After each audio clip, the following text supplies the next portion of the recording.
Buenas noches a todos. El pintor pinta lo que vende, el artista vende lo que pinta. Esta frase es atribuida a Picasso. No sabemos si la dijo así. Desde luego da que pensar. Es posible que se cumpliera con Picasso. Quizá le acompañó la suerte o sabría vender su trabajo. Pero esto no ocurrió con otros artistas como Van Gogh, Modigliani, Paul Klee. Uno de los más grandes artistas de nuestro tiempo, responsable de la visión más espiritual del arte. Hoy, ninguno alcanza las cifras en el mercado que un Picasso.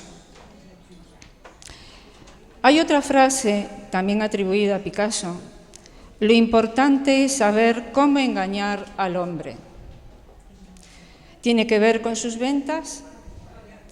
Entonces, un artista que comienza su andadura en el arte puede por sus cuadros pedir cifras millonarias.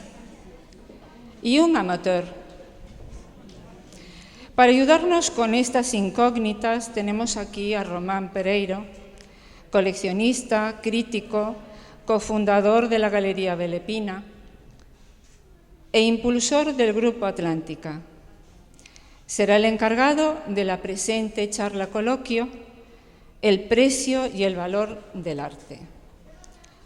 Queremos agradecer a Román que esté con nosotros, ayudándonos con esta incógnita, a veces inquietante, otras fascinante, que es el arte, que la Sala Apóstrofe se ha propuesto llevar a cabo.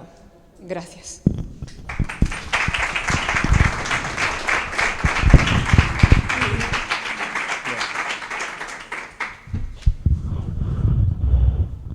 Buenas noches.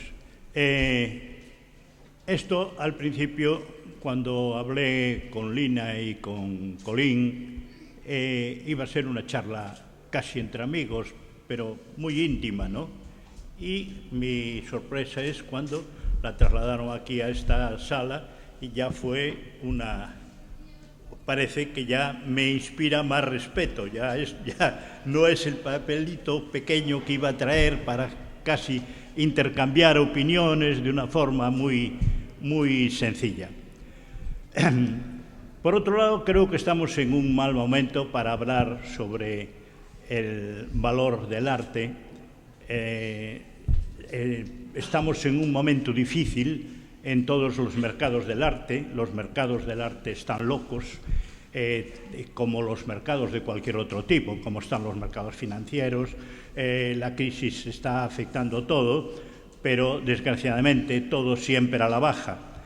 Pero voy a intentar llevar el desarrollo de esta charla al momento actual y sobre todo voy a procurar centrándola en Galicia y en vivencias de mi entorno más próximo, que es como se puede comprender mejor esta valoración a nivel cercano. Iremos analizando los problemas en relación valor y precio del arte desde un concepto que ha tenido siempre el arte desde los tiempos más antiguos. El arte en general, en un mundo globalizado como el que vivimos, más concretamente en España y sobre todo en Galicia, que es lo que más nos interesa, está al borde en estos momentos de un gran abismo y de un cambio, llamémosle, de dominancia territorial y de estrategias cambiantes, que aún es pronto para analizar y para hablar de ellas. Pero en la actualidad, la única realidad que la situación en el mundo del arte es peligrosa. Y no parto de habladurías de gente interesada que pudiera venir de la actualidad, de galeristas, de críticos de arte, de coleccionistas.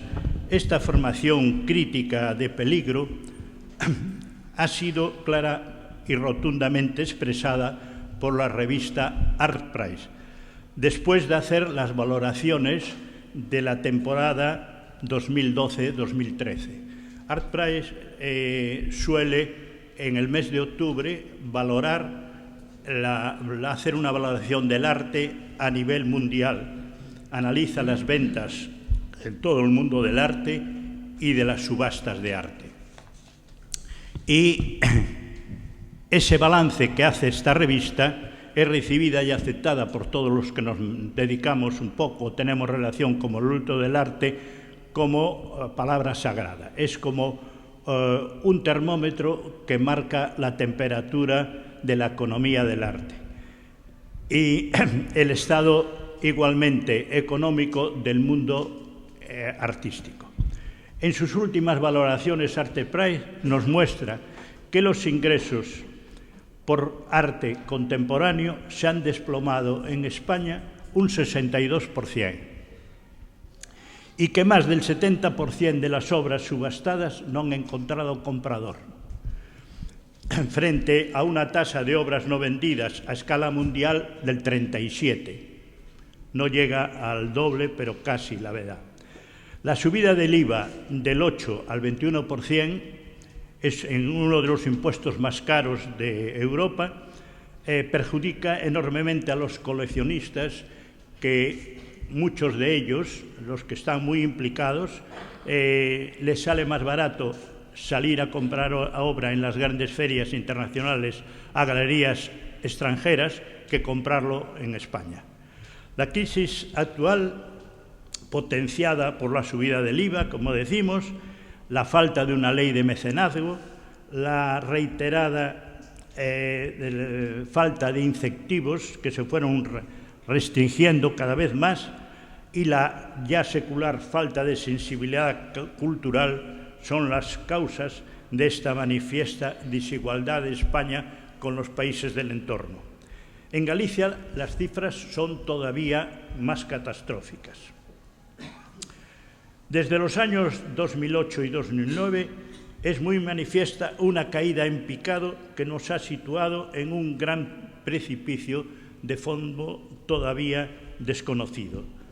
Todo el mercado del arte en España está haciendo esfuerzos ingentes para no morir. Las galerías con poca vocación o pocos recursos viven de una forma letárgica y muchas de las grandes galerías que hace muy poquito tiempo vendían cantidades importantes y manejaban arte aquí en Galicia muy importante, como una de ellas de Santiago, tuvo que cerrar. Muchas veces en los cierres de las galerías influye también la psicología del que la lleva, ¿no? Yo a esta persona de Santiago que tuvo que cerrar y era prácticamente el que más vendía a nivel gallego, le ponía el ejemplo de Can Bailey. Can Bailey pasó 3 grandes crisis en su vida y siempre las superó. Primero tuvo la crisis del 29, que prácticamente se arruinó. Después la Primera Guerra Mundial, consiguió sobrevivir. Después la Segunda Guerra Mundial, que también se arruinó, pero volvió a recuperar.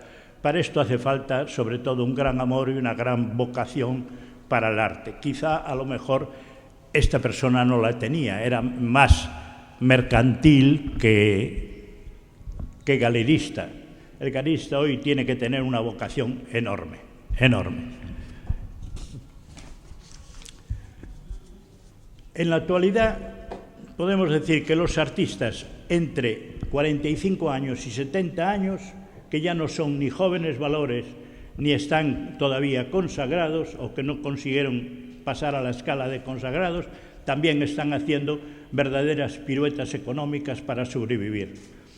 A todo esto deberíamos añadir el desconcierto de los artistas y coleccionistas de tipo medio ante los grandes desplazamientos del arte, desplazamientos en el mercado de arte que nos presentan una nueva geografía económica y territorial que crea un nuevo mundo del arte que se nos escapa.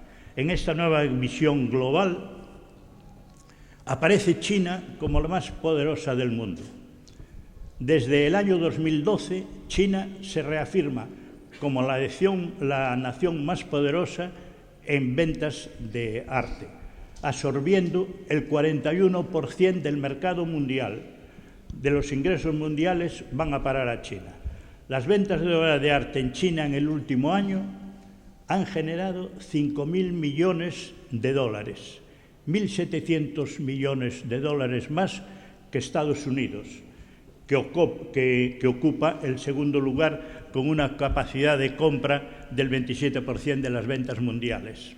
El Reino Unido ocupa el tercer lugar, ya bastante retrasado, con un 18%.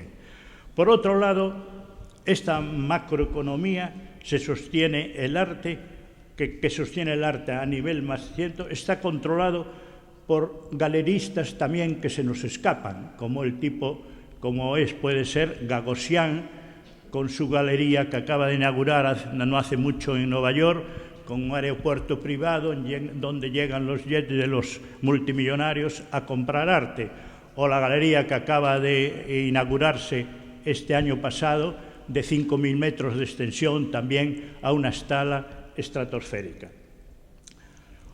O personajes como la jequesa Mayasa, que ya todos sabéis que puede permitirse la compra de los 3 estudios de Lucian Freud y de Bacon por 142 millones de euros.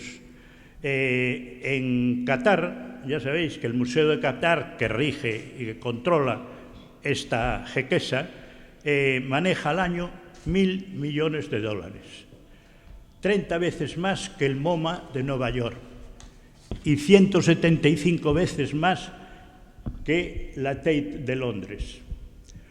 Nuevos compradores al más alto nivel son los que sostienen todo esto.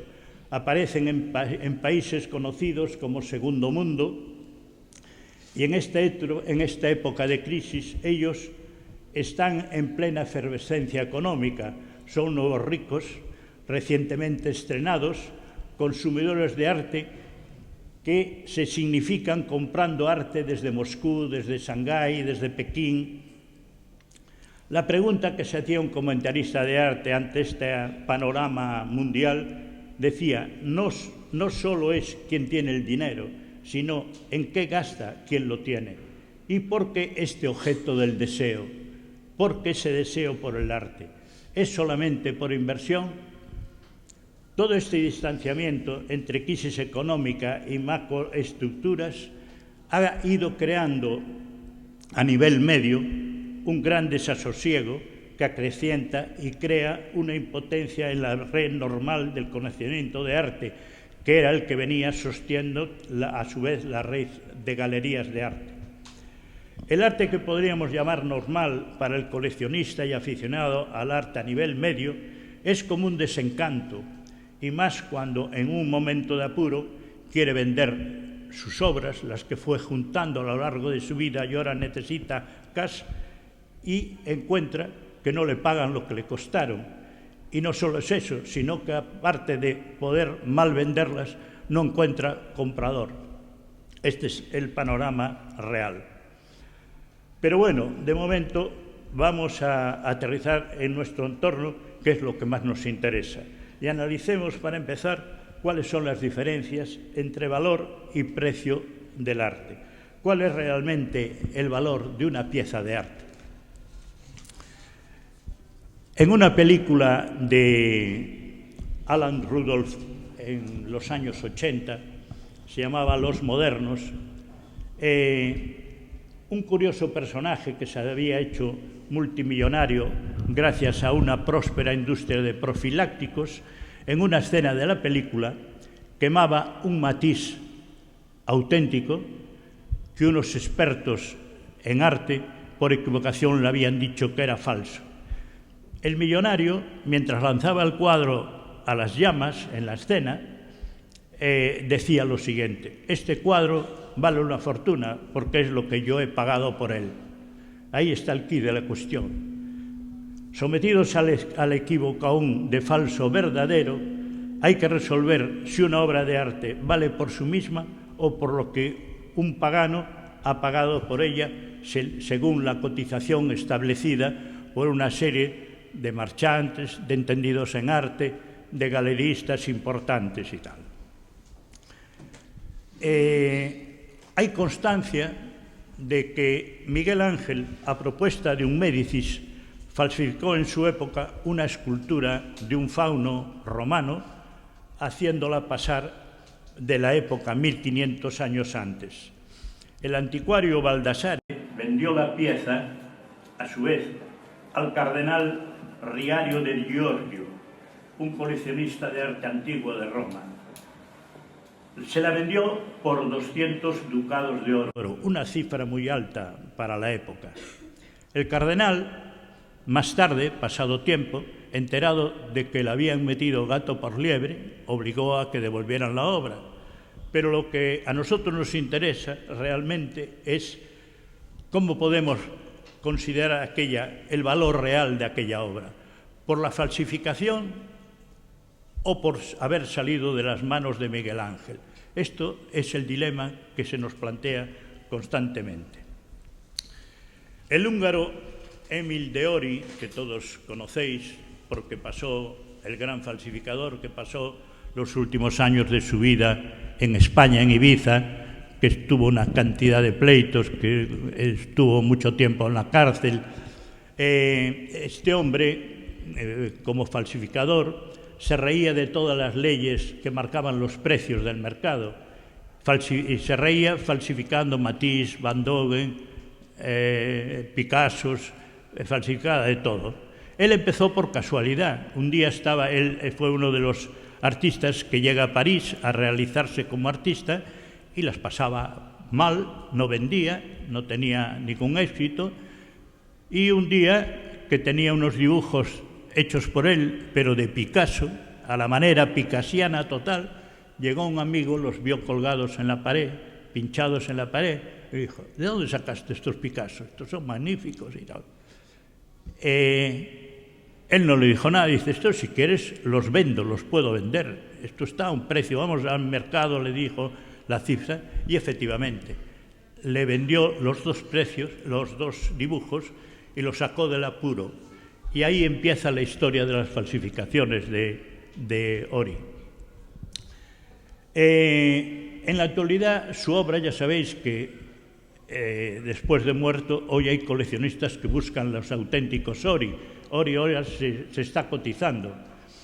Y en muchos de los museos a los que vendió estos Picassos, estos Modigliani, estos tal, nunca reclamaron nada. Siguen exhibiendo esos Picassos, esos Modigliani, esos Van Gogh como obra auténtica. Y nunca, incluso por vergüenza, nunca aclararán que el principio de la procedencia de esos cuadros que hoy forman parte importante de la base del museo parten de un falsificador. Realmente, ¿dónde está el valor del arte? Todo esto nos conduce a una serie de dudas, ¿no? Lo que es el valor y lo que es el mercado, este mercado del arte. Con esa ironía que muchas veces sarcástica, con la que juzgaba el arte, se expresaba en algunas ocasiones como esta que les voy a leer. Es absolutamente desproporcionado, decía, el dinero que se paga en relación con el valor de los cuadros.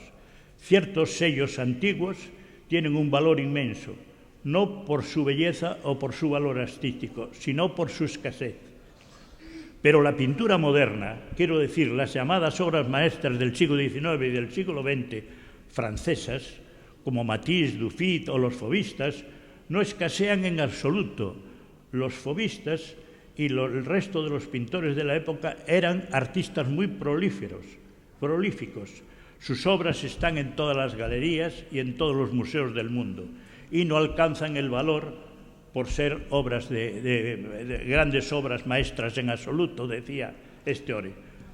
Poníamos a analizar muchos casos de este tipo, y otros en otro sentido. Por ejemplo, Chirico, el gran artista italiano metafísico, al final de su vida, que dejó de pintar los cuadros metafísicos, bajó en picado en ventas en el mercado.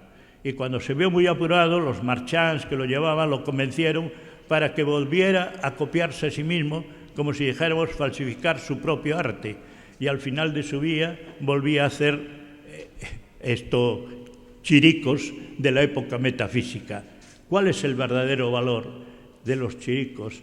¿Los falsificados por él mismo o los de la primera época?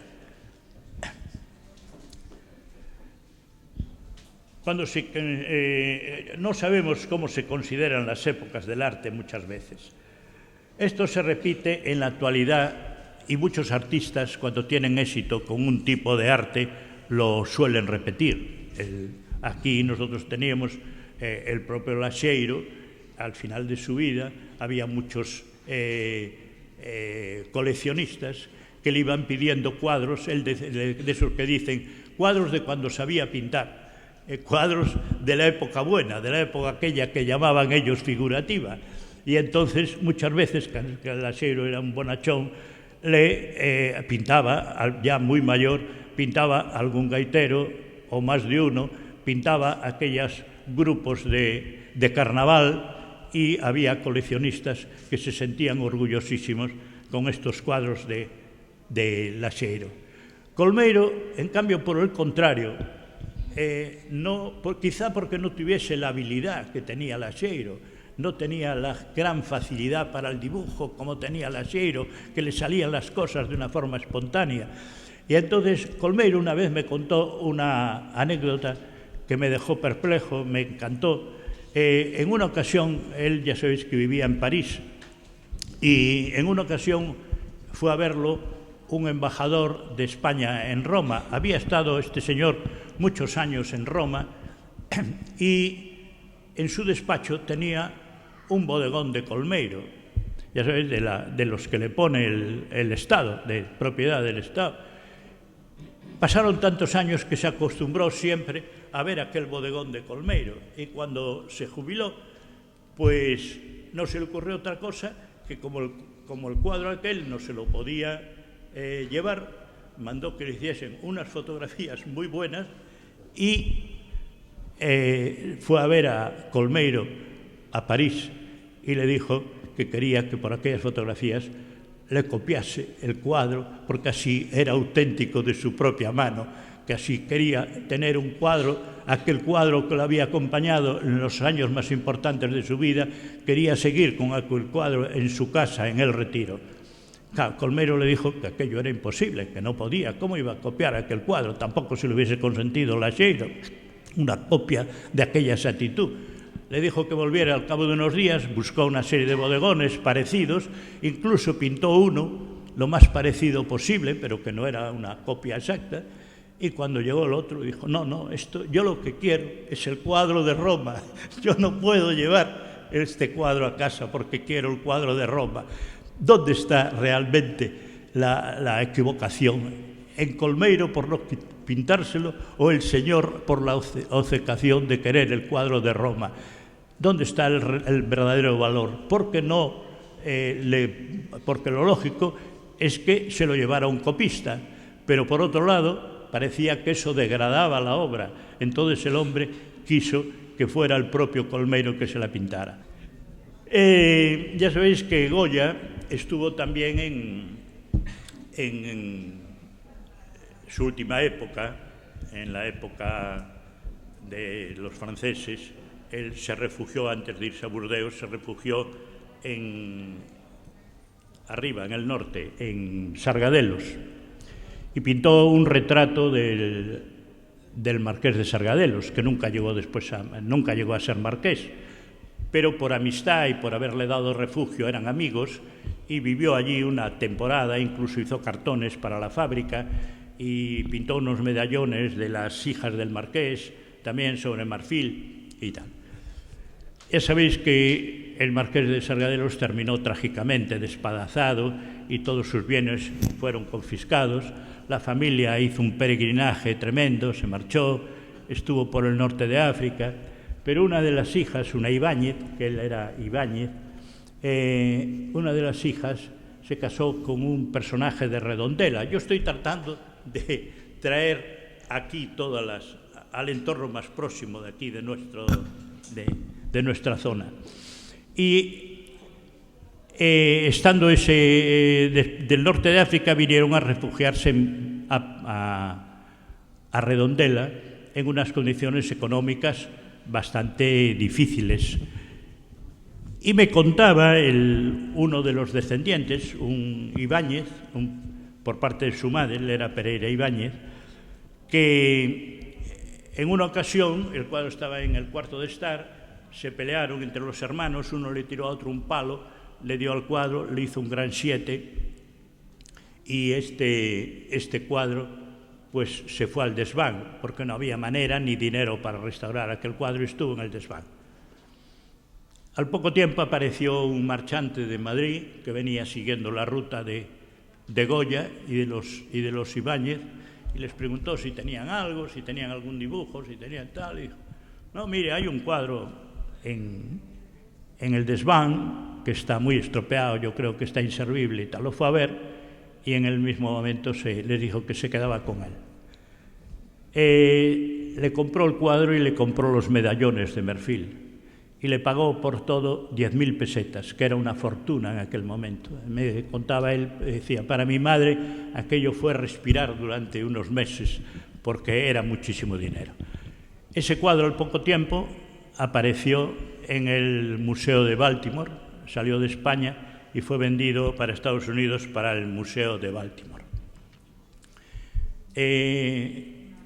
No se sabe por cuánto, pero estas Navidades fue vendido en Madrid otro Goya, un cuadro de su nieto predilecto, era Mariano de Goya, y que por cierto también fue vendido para América. El Estado no quiso ir al retrato, hay mucha obra en España de Goya, no le interesó, y fue vendido en subasta en Madrid, en Sotheby's.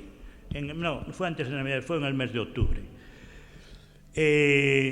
Lo que supuso, se remató en 5 millones de pesetas.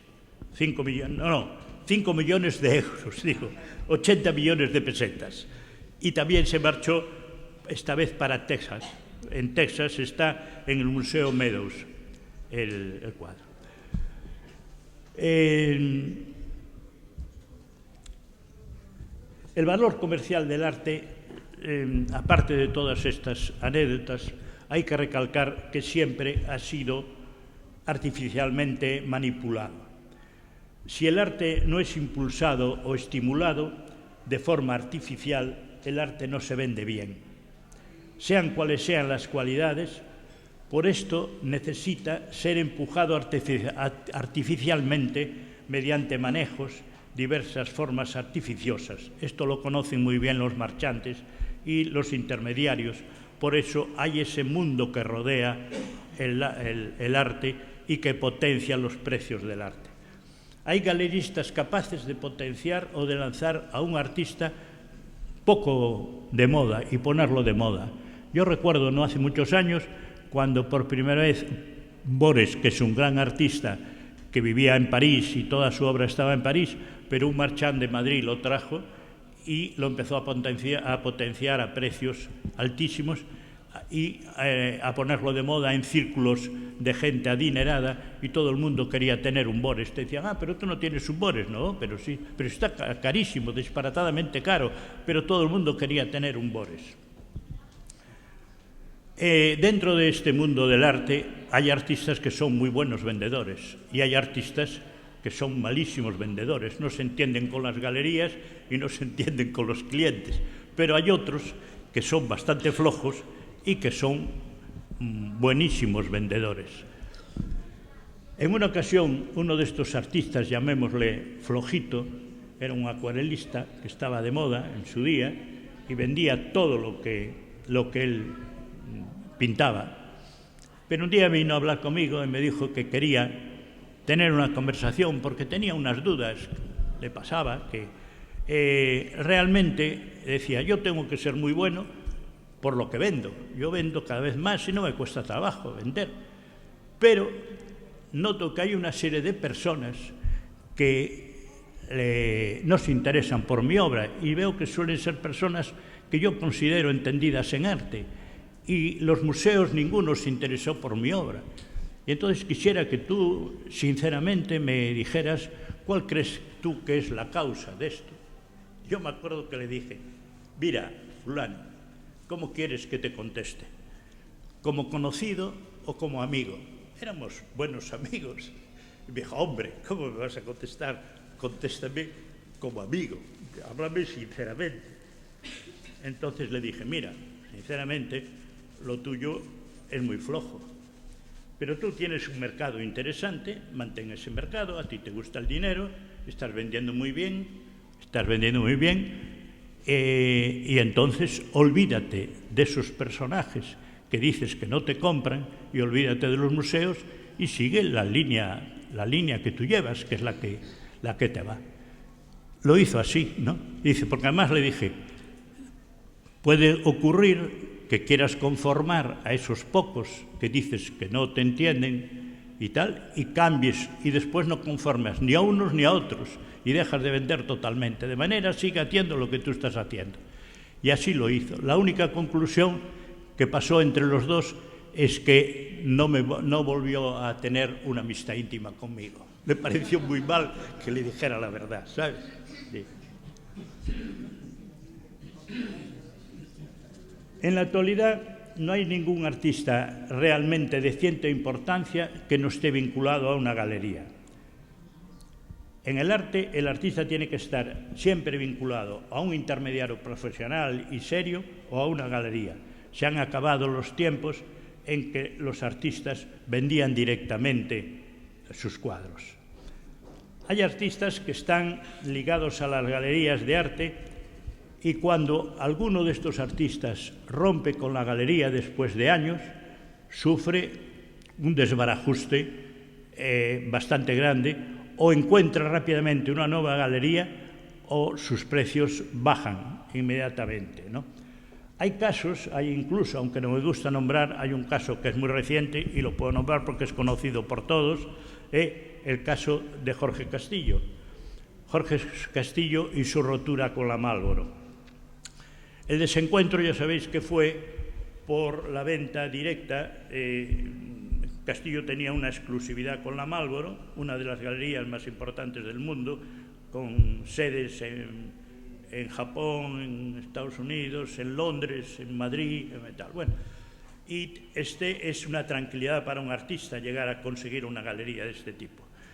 Este hombre tenía su exclusividad con Marlboro, pero aquí en Galicia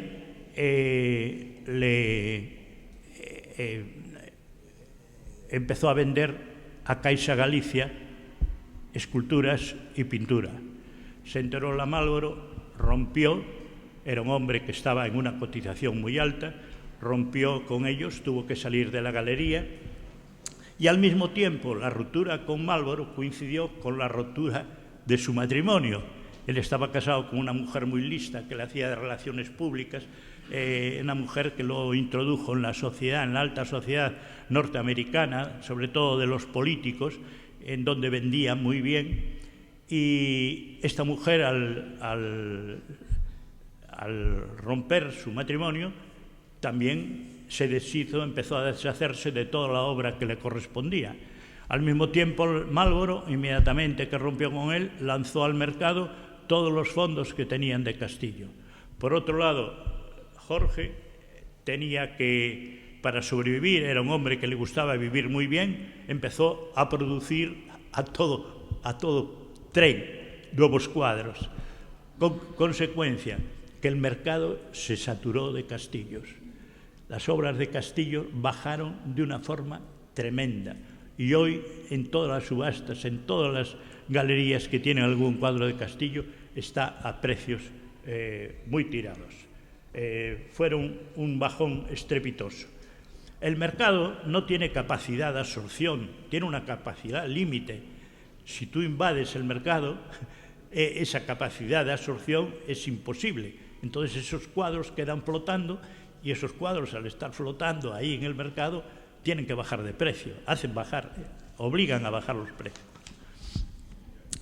Aquí en Vigo pasó un poco la historia, aunque no me gusta citar nombres, pero esto no es nada malo decirlo, pues le pasó a Lodeiro. Lodeiro fue un hombre que vendió muchísimo, muchísimo. Fue uno de los artistas que más vendió aquí en la plaza de Vigo. En casi todas las casas había cuadros de Lodeiro. ¿Qué pasó? Que cuando se murió Lodeiro, mucha gente sacó esos cuadros, incluso intermediarios que tenían cuadros de él en cantidad, los sacaron al mercado. Y entonces no había manera de vender un cuadro de Lodeiro. Se hizo una gran exposición en el CEGA de Santiago, una exposición magnífica, pero me daba las quejas la viuda que nadie se había interesado por la compra de cuadros y tal, porque el mercado estaba saturado. Esto es importante. En cambio, en el sentido contrario, Tino Grandío, ya lo conocéis, un pintor de Lugo muy bueno, que fue medalla de Bellas Artes, medalla de oro del deporte. A mí es uno de los pintores que más me gusta de su época. Tino Grandío, al morir, tenía mucha amistad con la Galería Faunas, con Pilar la de Faunas. Y Pilar la de Faunas recopiló toda su obra, fue vendiendo poco a poco, le organizó unas grandes monográficas, le catalogó su obra en unas ediciones magníficas, y los precios de Grandío, después de muerto, subieron, porque había muy poca obra en el mercado. Ocurre con muchos. Ocurre, por ejemplo, con Maruja Mayo. Maruja Mayo también que dejó muy poca obra. E incluso Maruja Mayo era una trapallas, era una mujer muy... Incluso se falsificó ella también en su vida. Cuando quería una exposición rápida en Nueva York, pues no sabía qué pintar y reproducía unos cuadros que ya había pintado. Y entonces hay mucha obra que dicen que es... incluso hubo algún pleito importante. Yo conozco a una que fue de perito, a una chica experta en arte que fue de perito a una de estas tasaciones en Nueva York, y llegaron a la conclusión que los cuadros, aunque eran repetidos, eran de la mano de Maruja Mayo. Pues ni esos cuadros bajaron, porque Maruja dejó muy poca obra y está muy demandada. Maruja Mayo fue la artista gallega más cotizada de todos los tiempos. En una cotización de hace unos años en Francia, en París, de una colección privada, llegó a marcar el récord de venta de una obra de arte de Maruja Mayo. Llega esto a tal punto, eso de la gente que produce poco, que este mismo, el dueño de la galería Burgo de Osma, pues hubo un artista que era muy amigo de Laseiro, que era uruguayo, no sé si alguno lo conocisteis, Washington Barcala. Washington Barcala vino a hacer una exposición por indicación de Laseiro aquí a Vigo, en una ocasión. En aquella galería pequeñita que hacía Chaflán en la caja, que daba a Colón, una galería pequeñita que había allí.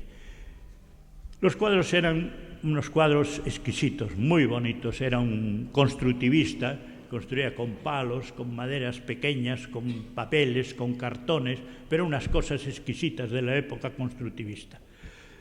Laseiro anduvo rogando a la gente que le compraran un cuadro, aquel Washington Barcala, que vivía en una pobre guardilla en Madrid, pasaba unas estrecheces enormes, y Laseiro se empeñó a ver si le compraban. A mí me llevó a la...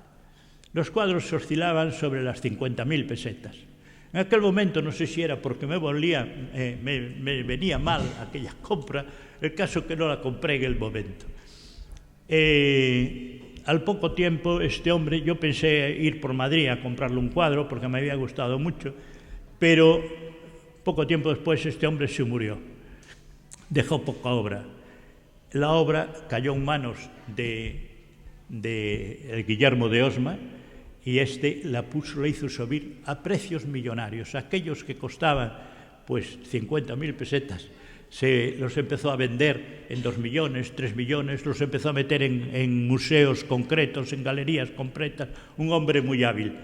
O sea que en poco tiempo este hombre, el ascenso de precios fue inmenso. Pero siempre, como veis, es en la poca obra que hay. Por ejemplo, otro personaje que no baja, es imposible que baja porque produce muy lento, es Antonio López. Antoñito López, yo lo conocí recién casado en un viaje a Alcázar de San Juan. Tengo un primo allí que es médico, y fuimos a visitarlo y a conocer La Mancha, y entonces un día me dijo: hombre, a ti que te gusta el arte, aquí hay un artista que está muy considerado y que dicen que va a subir mucho y tal y cual. Y me llevó a a una tienda, que no era ni una galería de arte, a ver unos cuadros. Fueron los primeros cuadros que vi yo de Antoñito López. Y también costaban sobre 60.000 pesetas. A mí no era el tipo de obra que me gustaba, pero estaba pintado tan bien y eran tan emotivas, aunque eran temas muy figurativos para mí en aquel momento, pero me gustaron. Quise comprar uno, le dije a mi mujer, bueno, y como suele pasar, las mujeres son muy realistas, le dijo, tú estás loco, ¿cómo vamos a gastar 60.000 pesetas, que es todo lo que nos cuesta un viaje? Todo el viaje lo vamos a hacer y no llega a 60.000 pesetas y vamos a gastar en una obra de este señor que no conocemos y tal. Y no le compré el cuadro, mucho me pesó después cuando tal. Y me pasó por segunda vez, ya pasaron unos años, y un día en Guadalimar, en una colectiva, había un cuadrito pequeñito, siempre me acuerdo, era un nardo metido en un vaso de cristal, pero ya era un cuadro pequeñito y ya había subido. El precio era ya de 1 millón de pesetas. También me enamoré de aquel cuadrito y también lo quise comprar, pero tuve la desgracia también que iba con mi mujer. Y me dijo, tú estás loco, ¿cómo vas a pagar por ese cuadrito 1 millón de pesetas? ¿Tú sabes lo que es 1 millón de pesetas? Y dijo, bueno, no te incomodes, pues no lo dejamos. Y lo dejamos. Estoy seguro que si hubiese comprado aquel cuadro, no hubiese sido ahora ni más pobre ni más rico, y aquel cuadrito hoy estaría en un lugar de honor en mi casa y hubiese hecho el gran negocio de mi vida en este mundo del arte, ¿no?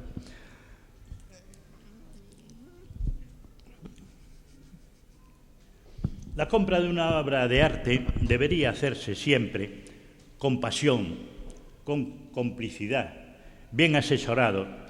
Sin embargo, el mercado del arte, desgraciadamente, cada vez se parece más a cualquier otro mercado, y hablamos, dentro de este mercado nuevo, hablamos sin pudor de cotización de artistas, de rentabilidad, de riesgos de compras. Esto es un cambio también brutal que se produjo en el mundo del arte. La cotización de un artista va siempre ligada a su currículum, al desarrollo de la capacidad creativa del artista y a la galería a la que pertenece el contrato de este artista. Pero los precios de los artistas jóvenes, que fue lo que motivó esta charla, un día hablando con Lina, me empezó a comentar que había artistas jóvenes que iban por su tienda y que le pedían, eran gente sin currículum, sin nada, y le pedían unos precios disparatados. Y yo le comentaba que también le pasaba a mi mujer en su tienda, que a veces llegaban gente que empezaba a Bellas Artes y le iba a vender un grabadito que habían hecho, que le había dado mucho trabajo, y que lo vendían por un precio disparatado, y ella los llevaba a enseñarle gente ya de hombres, gente catalogada, y decía, pero mira, ¿sabes qué precio tiene esto? Tal, más barato que el chico joven, ¿no? Claro, la gente joven tiene, como todo en este mundo, tiene derecho a poner el precio que se le ocurra. Ellos están en su derecho, pero ahí está, con su derecho está la gran equivocación de su vida, porque no se puede bajar después el precio. Un artista que marca unos precios, si después baja esos precios, está defraudando. Entonces esto es dificilísimo. Es preferible ir más lento que subir de repente los precios. Hay artistas jóvenes con un currículum relativo que a veces de forma constante piden por su obra unos precios elevados. Aquí, aunque te digo que no vamos a nombrar, pero aquí hay una chica que a mí es de las que más me interesa en Galicia, de las chicas más interesantes, que es Virginia Prego. Fue una mujer que nunca baja los precios y siempre los mantiene de una forma rigurosa y sabe asumir el riesgo. Me parece muy bien, ella está asumiendo su riesgo y tiene derecho a cobrar esos precios. Lo normal es que un artista con cierto currículum, más o menos por tenedor, tenga su galería y el precio de la obra esté marcada de acuerdo entre la galería y el artista. Los currículums se valoran siempre por el estado de formación, por las galerías por las que ha pasado, por los premios que ha recibido, por la obra en museos, por sus monografías, por los críticos de arte que se han ocupado de su obra, y todo esto es un complejo que al fin va modelando unos precios, ¿no? Hace años, cuando me pedían con frecuencia asesoramiento sobre un artista, yo siempre le decía, pedir el currículum, leer el currículum, y según el currículum, pues vosotros leerlo con calma y fijaros, porque los currículums están llenos, como todos los currículums de toda la profesión, de falsedades o verdades a medias. Si tú coges un currículum, lo analizas perfectamente, tú sabes si te está cobrando bien o está disparado en esos precios. Un ejemplo de un artista que subió de una forma inmaculada, podemos decir, sin ningún tropiezo y de una forma seria, es la trayectoria de Paco Leiro. Paco Leiro hoy es el artista vivo que más se cotiza en Galicia y uno de las altas cotizaciones en España. Cuando lo conocí en Cambados, en el año 82, iba a verle la obra y me encantaban, él es un gran dibujante, me encantaban los dibujos. Él talla siempre previo dibujo, los dibujos los tiene clavados con chinchetas delante de la escultura que está haciendo en diversas formas, diversas posturas, y son unos dibujos fabulosos. Y yo me maravillaba con aquellos dibujos y muchas veces le decía, oye, Leiro, mira, ¿qué precio tiene este dibujo? Ah, mira, queda, ¿te gusta? Leva, vamos a comer y tú pagas a comida. Y era el precio que le ponía, el pago de la comida. Al poco tiempo ya me cobraba los dibujos y como su mujer era ceramista, si le comprabas un dibujo y si le tenías, era casi obligatorio que le compraras una cerámica a la mujer, porque entonces a eso le emocionaba. Y entonces ya los iba cobrando poco a poco. Cuando fue por primera vez a Atlántica, que fue en el año 83, en Atlántica 83, en el Palacio de Gelmírez de Santiago, pues llevó unas piezas muy bonitas. Yo tenía muchísimo interés en que Leiro vendiese allí algo. Era un compromiso que tenía con él. Entonces un amigo se comprometió, dijo que le gustaba una pieza, no era una pieza muy grande. Le dije, hombre, pues cómprasela, yo creo que está bien que compres esa pieza, es una buena adquisición y tal. Eran 25.000 pesetas. Terminó Atlántica 83 y el cliente aquel se echó para atrás. Yo, por vergüenza y por no decírselo a Leiro, me quedé yo con la pieza. La pieza es una talla de 1,5 metros aproximadamente y policromada. Aquellas 25.000 pesetas hoy a la baja, aún vendiéndolo muy a la baja, puedes considerar que la pieza esa puede estar entre 15.000 o 20.000 euros. O sea que la revalorización es una revalorización buena. Pero realmente cuando Leiro se revaloriza es cuando, después de Atlántica, allí conoce a un galerista de Madrid, que vino a ver la exposición desde Madrid, Montenegro, que ya se murió, era un personaje interesante, un personaje joven, murió muy joven, lo llevó de su mano, le hizo las primeras exposiciones en Madrid. Y ahí en Madrid conectó con la organizadora de una exposición de la Caixa de Barcelona, que se llamó En tres dimensiones, que empezaba la nueva escultura española. Aquella exposición en tres dimensiones fue interesantísima. Allí fue donde vi por primera vez obra de Susana Solano, de Mitsu Miura, de Miguel Navarro, de Eva Loz. Bueno, estaban todos los que fueron después los escultores más importantes de España. Y ahí realmente, después de esa exposición, fue cuando Leiro empieza la línea ascendente. Y ya no digamos una vez que entra a formar parte de la Marlboro, ¿no? Además, Leiro le pasó, no le podía pasar, como Leiro en realidad era un gran paisano de Cambados y tenía esa toda retranca de los paisanos nuestros, gallegos. Cuando hizo el contrato con la Marlboro, le dijo, sí, el contrato es para todo el mundo, excepto para la obra que se venda en Galicia a organismos oficiales. Queda la privada es vuestra, pero la obra de organismos oficiales, entonces todas las cosas oficiales, las grandes esculturas que hizo para la Xunta, para los diversos ayuntamientos, esto fue como si dijéramos, una gratificación extra que él recibía sobre el contrato con la Marlboro, ¿no?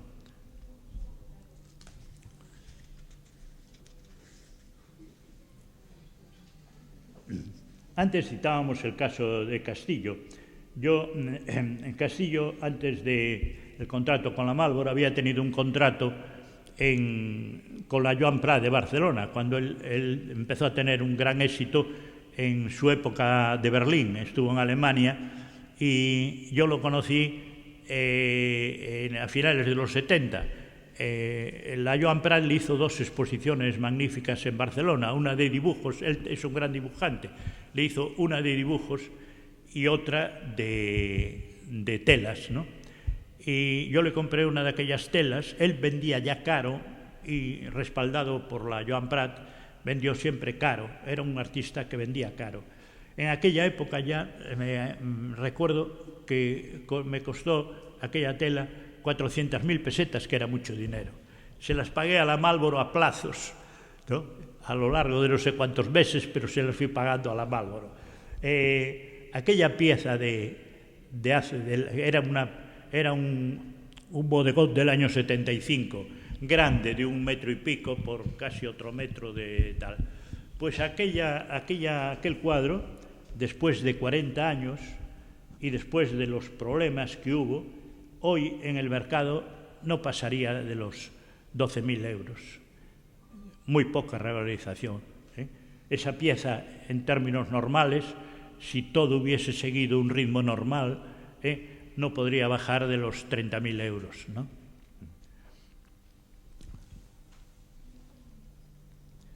Como decíamos antes, la entrada abundante de obra en el mercado es lo peor que le puede pasar a un artista.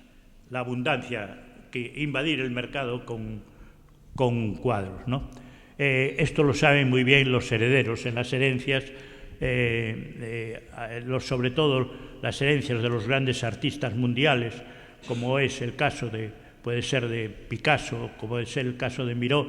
Ya veis cómo enriquecen los museos del Estado o los museos regionales, o crean fundaciones. La función de esta creación y de estos regalos no son tales regalos, es retirar del mercado una gran cantidad de obra. Incluso el propio Picasso, con los herederos que tenía, si una vez que se muere, si todos los herederos sacan a la calle parte de lo que les correspondía, hunden los precios de Picasso. Sin embargo, Picasso, gracias a estos equilibrios de las cesiones del Museo de Málaga, del Museo de Barcelona, Museo de París, el Museo de todos los sitios, Picasso fue muy generoso, ¿no? Pues eso lo mantuvo siempre muy bien. Lo hizo también muy bien aquí en Galicia la viuda de Seoane. Seoane es también de los pocos artistas que no siente, porque Seoane también no fue un artista que produjo mucha obra, nunca pintó mucha. Y la viuda, Maruja, fue una mujer que vendió con mucha cautela y muy bien. Y una vez muerto Seoane, hizo lotes para los museos de Galicia. Es más, tuvo unas grandes diferencias con el museo y con el alcalde de Vigo de aquella época. Y fue el único sitio donde al final chocaron y no le cedió al Museo de Castrelos nada. Laxeiro también donó en vida, ¿os acordáis aquella donación de Laxeiro de casi 40 obras?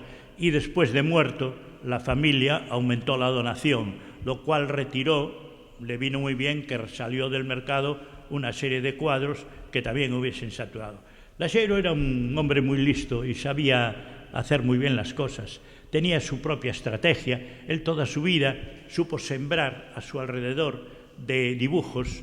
Estaba en el café, ¿te gusta? Toma, te los regalo. Y estuvo regalando dibujos, era un hombre muy generoso, estuvo regalando dibujos. Todos esos regalos que al final le beneficiaron muchísimo, porque fue una propaganda constante que había en todas las casas, un dibujito maravilloso, encantador de Laxeiro, y eso creaba, como si dijéramos, una especie de competencia, y otro quería tener otro dibujito como el que había visto, o un cuadro, o una cosa.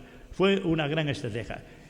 Como estratega, incluso puedo contaros una historia muy bonita. Lo que pasa es que yo no sé si me estoy alargando, porque son las 9:30, vamos a ir cortando, ¿no? Sí. Pues este hombre, en una ocasión, la Galería Biosca de Madrid. Biosca era una de las galerías puntera de Madrid, años 60, 70, y en los años 70 quería tener un artista gallego importante, entonces hizo un contrato con Laxeiro, y Laxeiro muy bien, quedó encantado. El contrato consistía en que le iría dando dinero, a medida que Laxeiro le reclamara dinero, él iría adelante, unas veces estarían a favor y otras en contra, según los cuadros que fuera depositando. Pero se viene de Madrid con ese contrato, que era el primer contrato importante que tenía con una galería importante, y llega a Vigo, y Ángel el joyero, que era de Orense, después tenía casa en Santiago, y en un momento había comprado cuadros de diversos actores, de Juan Luis, y tenía de Laxeiro ese cuadro tan representativo de él y que hoy es base de su colección, el Trasmundo, ese cuadro grande, y lo puso en venta en 300.000 pesetas. Y entonces a Laxeiro no se le ocurre otra cosa que llamar rápidamente a Biosca y decirle: mira, quiero que me mandéis a mi cuenta, la cuenta es esta, me mandáis 300.000 pesetas. Y los de Biosca le dicen: hombre, pero si aún no hemos hecho ninguna exposición, no hemos hecho de nada, espera a tener un poco de margen. O sea, que hacemos el contrato y ya lo primero que nos pides es 300.000 pesetas y tal. Pues el otro se incomodó, pues tal, pues ya sabes que el carácter que tenía Laxeiro nos mandó al cuerno y tal, y rompió en el momento, el contrato con Biosca. Pidió dinero prestado en un banco, a través de no sé quién, y sin tener dinero compró el cuadro suyo en las 300.000 pesetas. Aquello fue un golpe de efecto fabuloso, porque encima ese cuadro que compró por 300.000 pesetas lo depositó en Castrelos, y en Castrelos iba todo el mundo a ver el cuadro, porque esto tuvo un gran acompañamiento de prensa, ¿no? Y aquello fue una publicidad fantástica de Laxeiro, y fue el comienzo. En aquel momento él empezó a ascender. En cambio, al quedarse Biosca sin un artista gallego, llegó a un concierto, se puso en contacto con Colmeiro, y entonces cogió a Colmeiro como artista de la galería. Y ahí la galería hizo también una estrategia bárbara. La primera exposición que yo la vi en Madrid de Colmeiro, apareció la exposición de Colmeiro, y el día de la inauguración todos puntos rojos, todo estaba vendido. Aquello fue un impacto, la gente se quedó ¿pero cómo? Yo quiero un cuadro de Colmeiro, pero ¿cuánto tiempo voy a necesitar un cuadro de Colmeiro? Fue una maniobra de Raboso, que era un vendedor fantástico, era un vendedor de Biosca, y se las sabía todas. Otras veces el precio lo mantiene gente, artistas serios.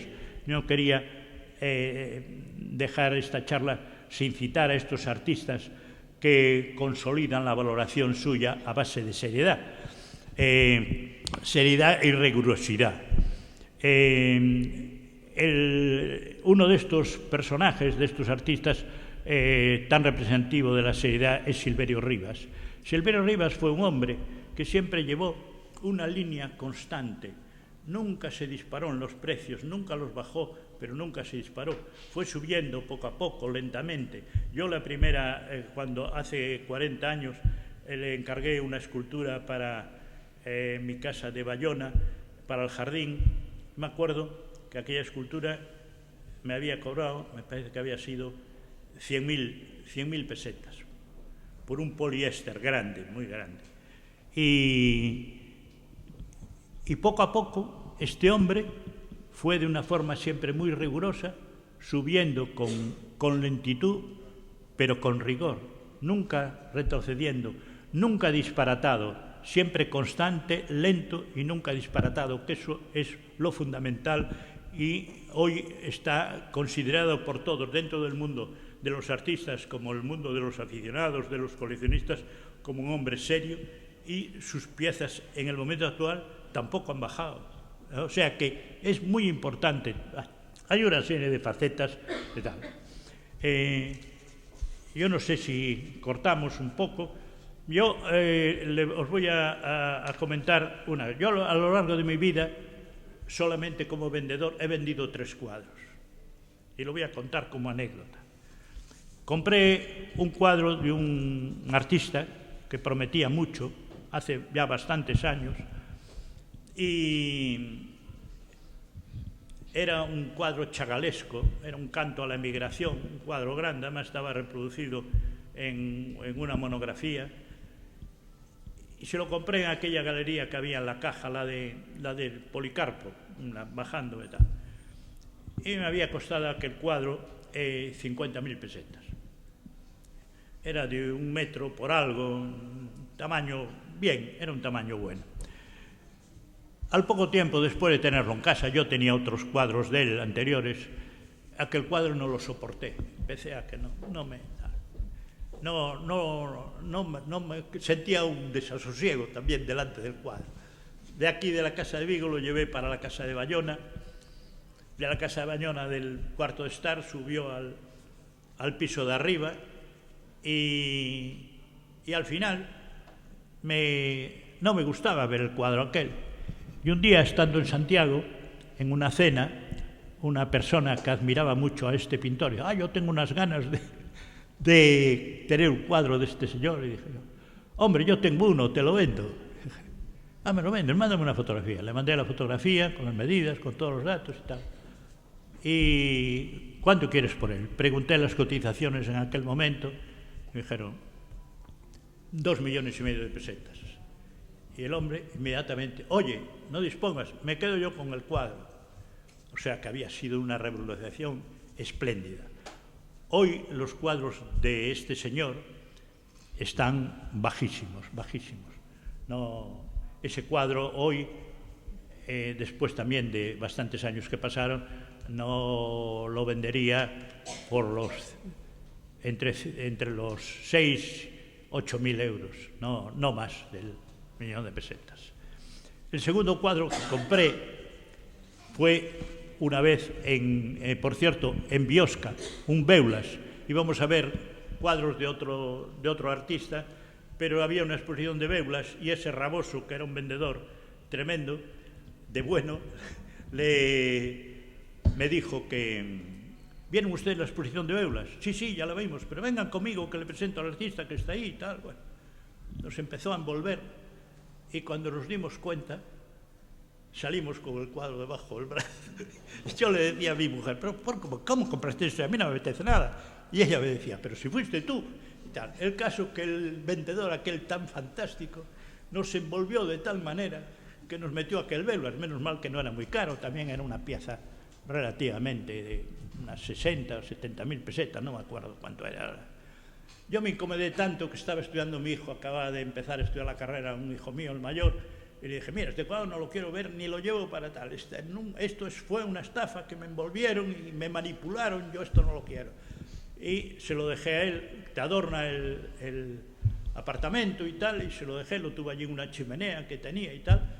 Y cuando terminó la carrera y se iba a venir para Vigo, me dijo: mira, está aquí el cuadro, ¿esto qué hago? ¿Te lo llevo? Y tal. Y dijo: no, véndaselo de la forma que sea a quien quieras y tal. Tenía un amigo que el padre tenía una galería de arte y la dijo: oye, mira, tengo un cuadro aquí de verlo, a ver, ¿lo puedo ir a ver? Tal, sí, bueno, tal.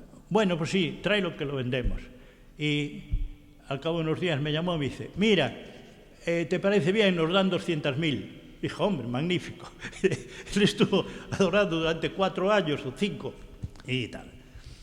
Y el tercer cuadro que vendí fue también un cuadro de Lugris.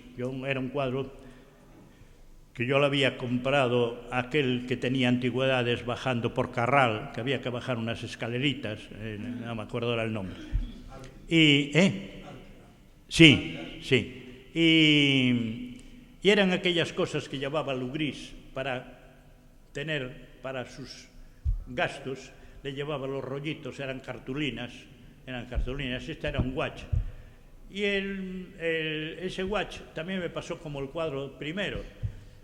Era un cuadro muy flojo, yo lo llevé para Bayona, estaba en la parte alta, y un buen día lo traje para cambiar el marco, y un cliente de mi mujer dijo: ¡ay, qué bonito este Lugris, yo lo quiero! Y tal, y vale. No, pero no está en venta, este es de casa y tal. Pero el tío insistía que quería Lugris y tal. pasó tiempo y dice, hombre, yo quería comprar el Lugris aquel y tal, no sé cuánto y tal.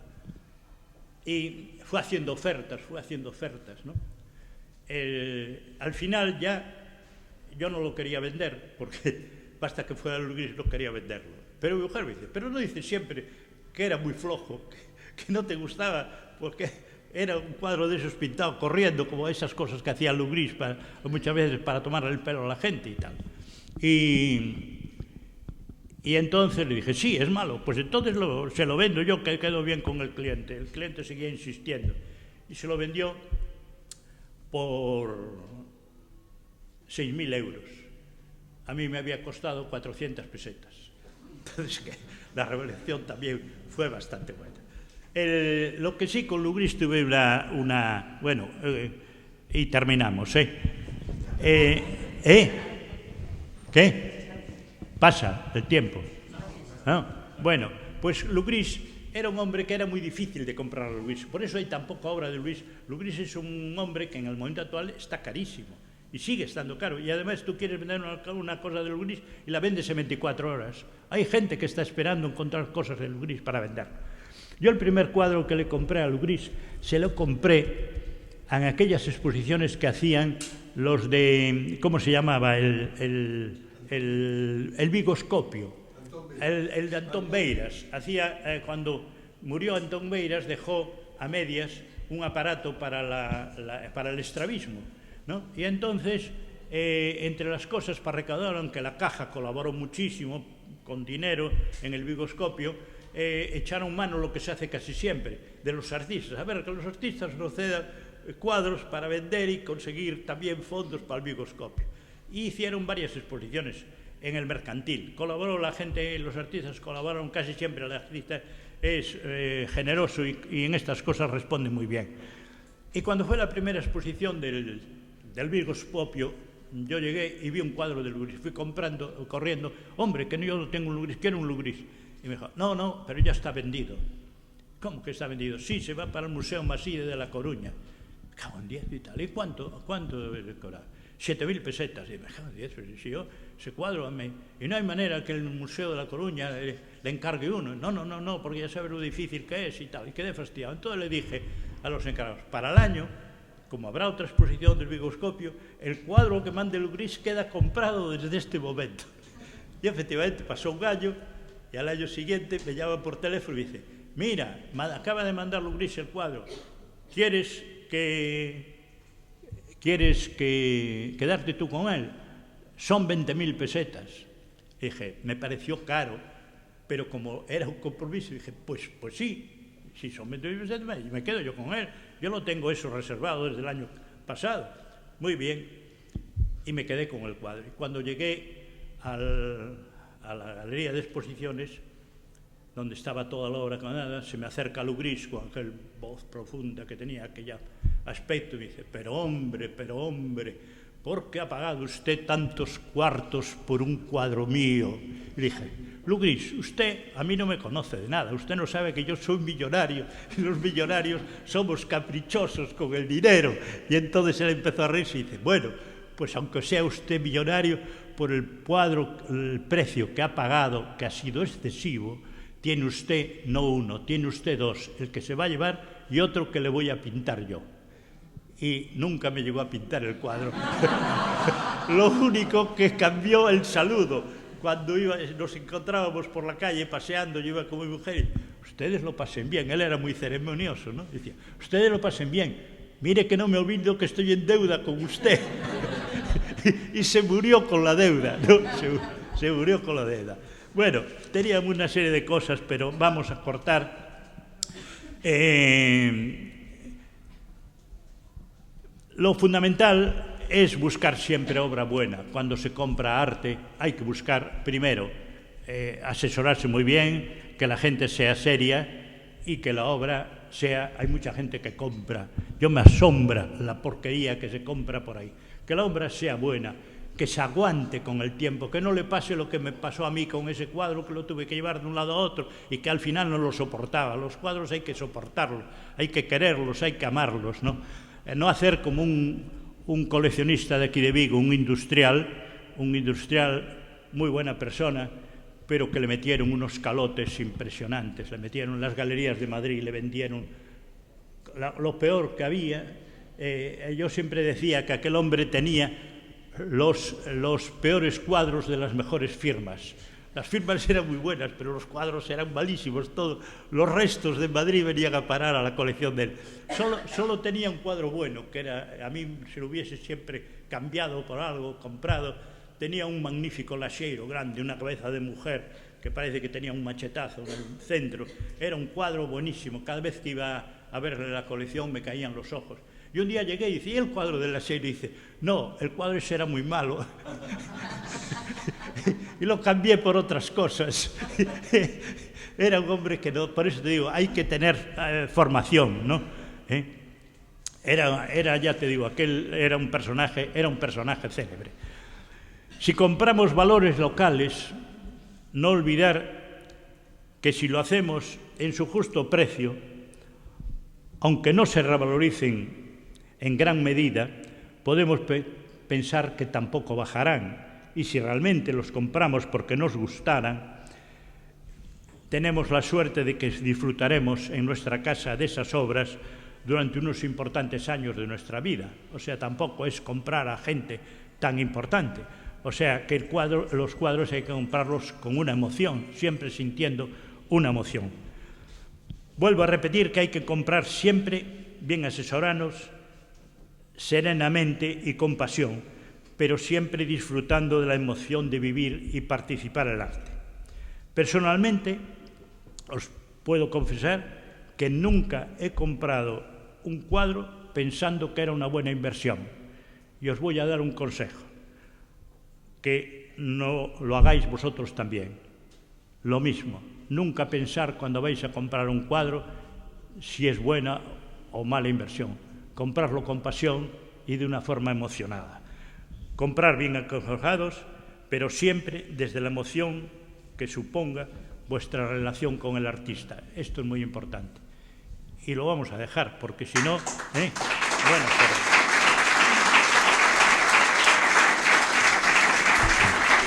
Gracias.